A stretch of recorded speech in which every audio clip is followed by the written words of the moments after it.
Okay, look, we gotta break down our teams. We gotta break them down. We're going to start with the Panthers because we've been quiet on the Panthers, and look, there's still not a whole lot to talk about, but we gotta talk about what they need to do. Not will they do, what they need to do this offseason. Now, B. Yes. I think many Panthers fans look at next season as a lost season in terms of like actually winning, right? Yes. It's more of a just clean house, possibly get your QB of the future, but if not, fix the O line and then maybe get the the QB of the future the next season or what have you, right? So, step one, free agency, then draft. What do you want to see?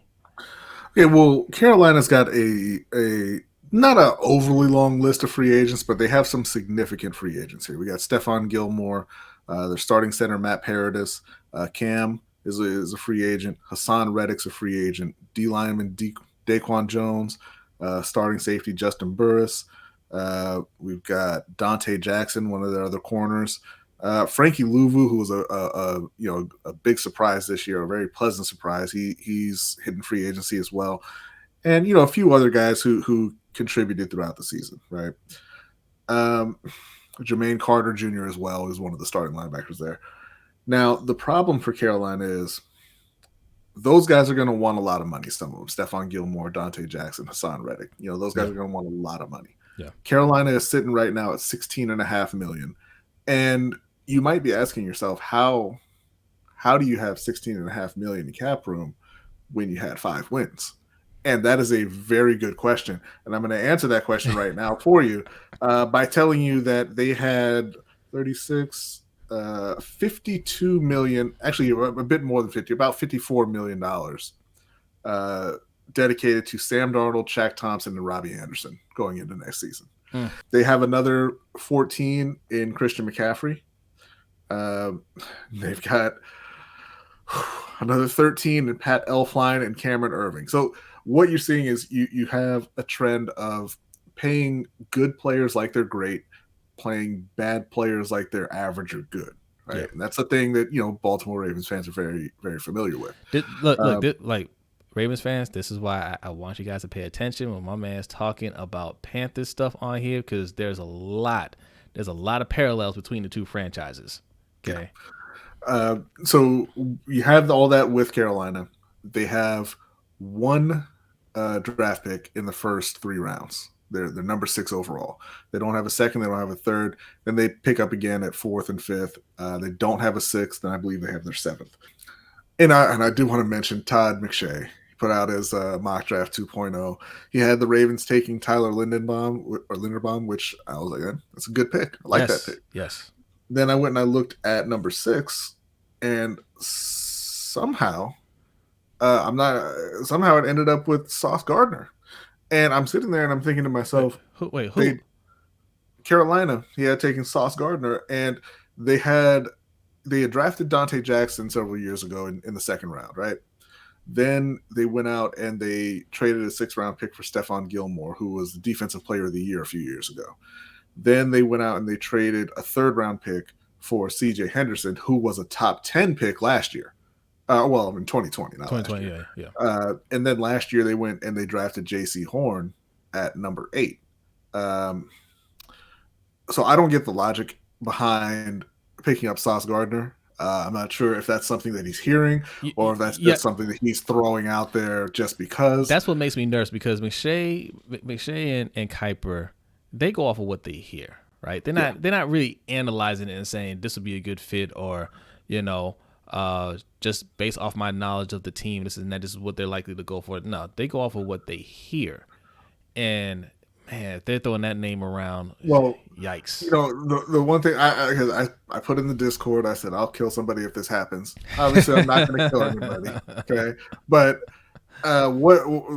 one thought that I had, and this kind of leads into it here. Bear with me for just a second.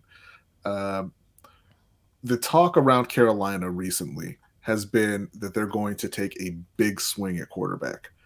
We just got a donation from Anonymous asking if the Panthers are going to draft Malik Willis. Right? Shout out to you, Anonymous. Now, thank you so much. I would like Malik Willis. I don't think that they're going to. The talk is that they're going to take a big swing. And to me, when you hear big swing, you're thinking Aaron Rodgers, you're thinking Russell Wilson, you're thinking Deshaun Watson, something like that, right? In order to get a player like that, you're giving up multiple first round picks, this year's included. And so I'm thinking maybe what they're hearing is whoever ends up at number 6 might be, maybe they're just kind of guessing whoever ends up at 6 takes Sauce Gardner. Yeah. Now, but as of right now, it's a ridiculous pick. You can't go corner. They have too many corners already. But whatever, that's neither here nor there. For Carolina, they don't have an O-line. They've got Taylor Moton, who's a good right tackle. That's about it. They don't have a quarterback. Sam Darnold is coming back. His salary's guaranteed. Cam's a free agent. Who knows if he's coming back or not? They did already re-sign PJ Walker, Matt Rule's boy. Yeah. So, like you mentioned, I think going into this season is really a time for Carolina to just get out of their bad contracts. Yeah. Try and trade Christian McCaffrey if you can. Try and trade Shaq Thompson. Try and trade Robbie Anderson if you can. Try and recoup some picks that you've kind of squandered in these trades. And basically just hit the reset button. Don't sign Hassan Reddick. Don't sign Stephon Gilmore. They're a little bit older. Just go ahead and let them walk. Yeah. You'll get comp picks for those guys because they're going to get big contracts in free agency. Same thing with Dante Jackson. And start looking towards next year, man. Like, Matt Rule's not going to be your coach. You got to start thinking about what kind of team do you want to be in the future, because the future is not now in Carolina. Right. The future is beginning next year and beyond. So, yeah, I think what I would like to see them do is maybe draft Malik Willis and trade off some of those guys, or just flat out release them if you can't get any trades done, and kind of get your cap situation under control and reset for the next regime. Ravens Online says Panthers need to hire John Harbaugh. I told you before, I'm going to tell you again, I hate you.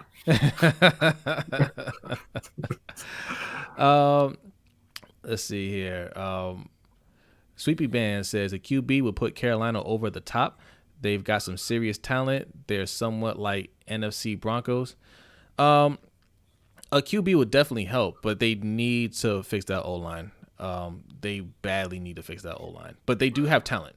They have talent, and an elite quarterback would have them in the playoffs and have them contending. I don't think there's any way they get an elite quarterback right now. Matt Williams doesn't agree with letting Gilmore walk. He says, I don't know about that.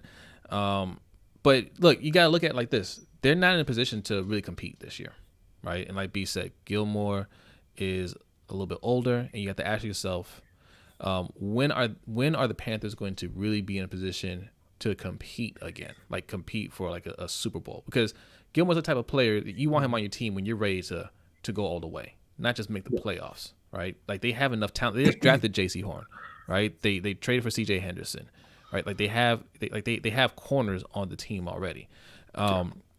So you're paying money for a position that's not going to make a difference next year, right? You're wasting your money. When you're ready to really compete, then you can start looking for those guys. You can always get those guys. If you're aggressive enough, you can get whoever you want on your team. Yeah, and the money that they have, if you do want to compete in any sense, the money that you have has to be pumped into the offense. It has to go into the O-line because you have to protect your quarterback. Yeah. Let's see. Big Red says, "Hey, we'll trade Greg Roman to the Panthers for a 7th round pick or $2."